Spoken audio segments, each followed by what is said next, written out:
তো হ্যালো বন্ধুরা, good morning. আমরা বর্তমানে আছি আমাদের মালদা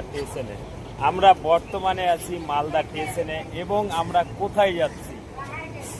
এমন এক জায়গায় যাচ্ছি কি সেইখানে যাওয়ার জন্য লোক পাগল। আমরা সেই জায়গায় যাচ্ছি না, সেই জায়গায় যাচ্ছি এবং কোথায় যাচ্ছি আমরা কিন্তু দেখাবো। আমাদের চ্যানেলে সামিউল শেখ চ্যানেলে রিসেন্ট একটা বিশাল ধামাকা বড় বলক আসতে চলেছে। গরিবের বন্ধু কে মতিউর রহমান, তার বাড়ি যাচ্ছি। Let's go.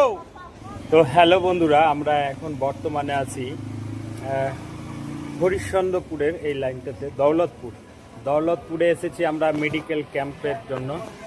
আমাদের মেডিকেল ক্যাম্প আছে ডাক্তারদেরকে নিয়ে। যারা যারা আছেন দৌলতপুরের আশপাশে, হরিশ্চন্দ্রপুর তালুকা রোডের আশপাশে যারা আছো এই পাশে, তো অবশ্যই আসো। দৌলতপুরে মেডিকেল ক্যাম্প বসেছে মাঠটাতে, অবশ্যই আসো।